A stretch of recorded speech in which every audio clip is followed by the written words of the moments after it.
My name is Henry Wolfe. I'm a retired postal employee of 36 years. I've been in Detroit for 56 years. I'm from Jackson, Mississippi. I grew up in a segregated state. The capital of Mississippi, Jackson. It was real segregated. You lived in fear, walked in fear, even talked in fear.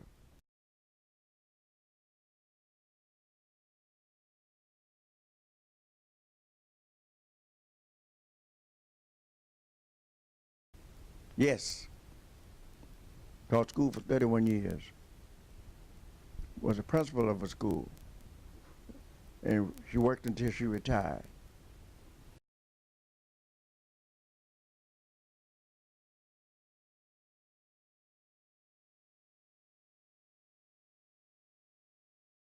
Yes, from 1943 to 1946.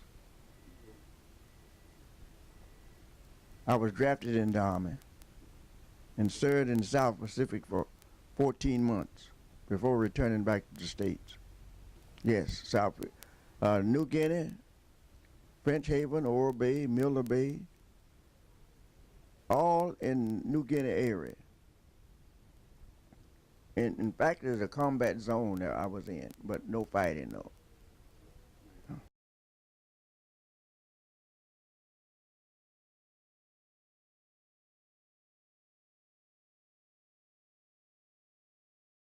Oh yes, plenty of discrimination. That's, that's, okay, segregated. We couldn't eat at restaurants which said it's all white. No blacks could go there. They also segregated us in the army too. We were segregated everywhere, in the mess halls where we ate. In the mess hall we went to where they had whites, where they separated us. Or else we couldn't eat there, period. All that lasted until after I retired, and I heard about the rest.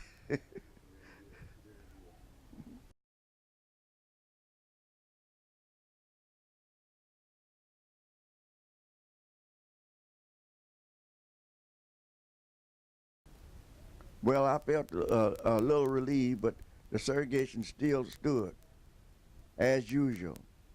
Everything was black here and white there. Yes, white only, drinking fountain, restrooms, hotels, restaurants, everything was segregated, still segregated. Riding on the bus, it was still segregated.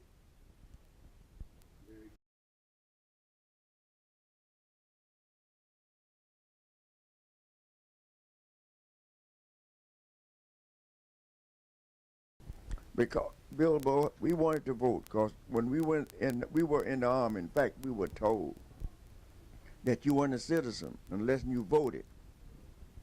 And we spread the message for students in school. All the men that had just left had been retired, not only retired, but had been discharged from the U.S. Army. And we said we're going to organize a march and go down and testify against Bilbo in the Hinds County Courthouse because he had made a threat that wasn't over 3 or 4 niggers going to be there, so it wouldn't affect me at all. But 400 of World War II veterans got together, and I led the march, actually. We walked down Capitol Street, the main street in Jackson, Mississippi, and marched to the Hinds County Courthouse, and the testimony started, and the day was set. and we had testimonies from all over Mississippi, all Magnolia, Mississippi, Hattiesburg, Brandon, Mississippi. We even had a fella testify named Etor Fletcher they thought was dead because that was about 10 miles from Jackson where he lived. He was beaten with the wire cable, and they thought the man was dead. But my brother and Miles, first name I can't recall now his first name, but his name was Miles, got him that night before the testimony and brought him there. And he was the first testimony of the day. Etor Fletcher from Brandon, Mississippi. And he was treated by a veterinarian doctor for his bruises. But they didn't know if he was alive or not, and they were really shocked when he said, the first testimony today is Etor Fletcher, and he testified how he was treated and was beaten and left for dead. And then from there on, they came to my testimony. We had testimonies from Magnolia, Mississippi, where they were threatened when he went to the polls to try to vote, try to get registered. He didn't go to before he went to the polls, he tried to register. And he was told that if he didn't get away from that nigger, that he would be killed. So he testified that particular day. We had a man from Tougaloo College named Bender testified. Percy Green, an editor for the newspaper, Jackson Advocate newspaper, was testimony. We had a lot of testimony. That's just a few, a number that I can recall.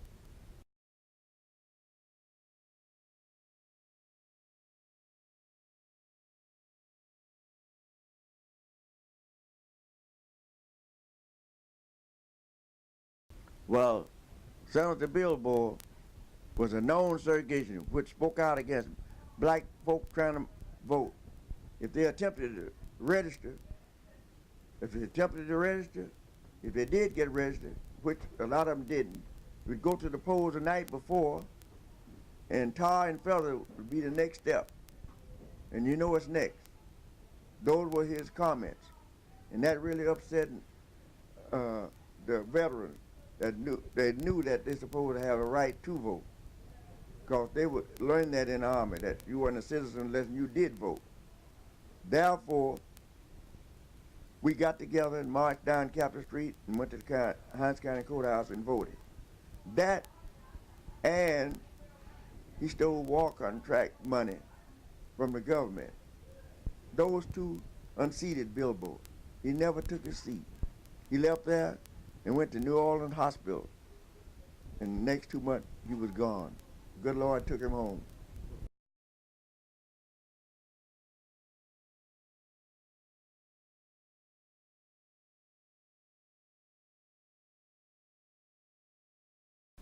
Well, in the article they tell you that scores of Negroes turned out to testify against Bilbo about his intimidating speeches and his threat to the Negro voters. They didn't want the Negroes to vote, period. He only had, out of 55,000, he only had about 400 voters. And those people is like doctors, lawyers, and a few principals of schools. That's the only one was able to vote then. Everybody else was disallowed to vote, weren't allowed to vote. And by us being in the Army, World War II, we was exempt from poll tax. So when we did scuffle at the precincts in order to get registered, we finally got registered, most of us, and we voted. I'll never forget, I voted at Bilbo's home on Robinson Street in Jackson, Mississippi in 1947. That's the first time I voted. My mother and father never voted. They didn't live to vote. But most of the people didn't vote. But now you have 3/4 of the people in Mississippi is voting. On that note, they started voting right after then because the law was passed that they couldn't deny us from voting again. But it took courage for us to do that. But we did it.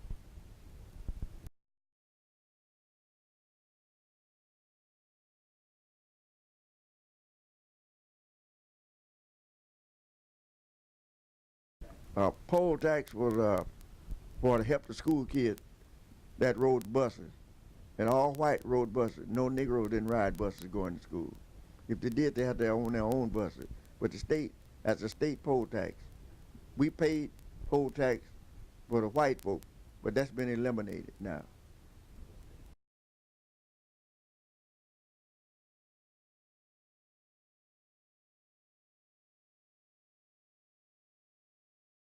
From that time, a lot of folk was, we had people that lost their life mentioned that they wanted to get registered and vote, and they were killed. I know ministers that were killed. In Yazoo City, Mississippi, 45 miles from Jackson, they were murdered. And like I said, a lot of folk was beaten when they talked about voting. They weren't allowed to even talk about it. But after that, we broke the fright right there. That was a fright to everybody. But after that, they've been voting ever since. Wonderful. That's been 57 years ago. Wonderful.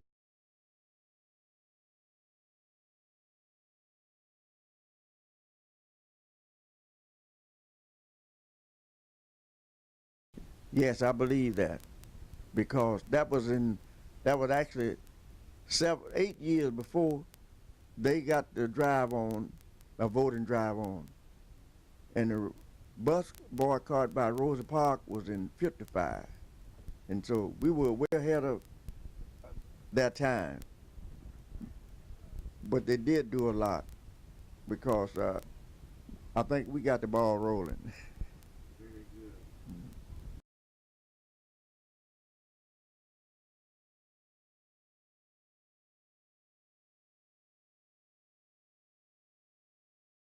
Well, I would like to say that voting is a powerful weapon, and that you should vote.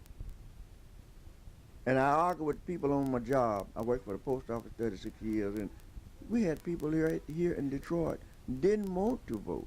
They say there's nothing to vote. And I said, people have lost their life trying to vote. They tell me that it doesn't matter. I said, yes, it matters, because unless you vote, you're not a citizen. And they said, what am I? I said, you're nothing. I said, you're nothing. Because I said, you may be a citizen by birth, but you're not an actual citizen. You can't participate in anything. Your voice doesn't count. Yeah. So I think it made a difference. Absolutely.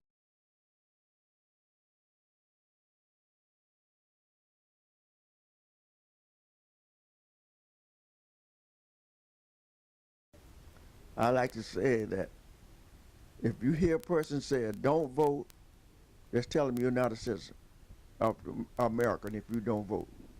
And they say, why? They say, because you're not counted. You're considered as nothing. And your voice doesn't mean a thing. And thank you very much for having me on your program.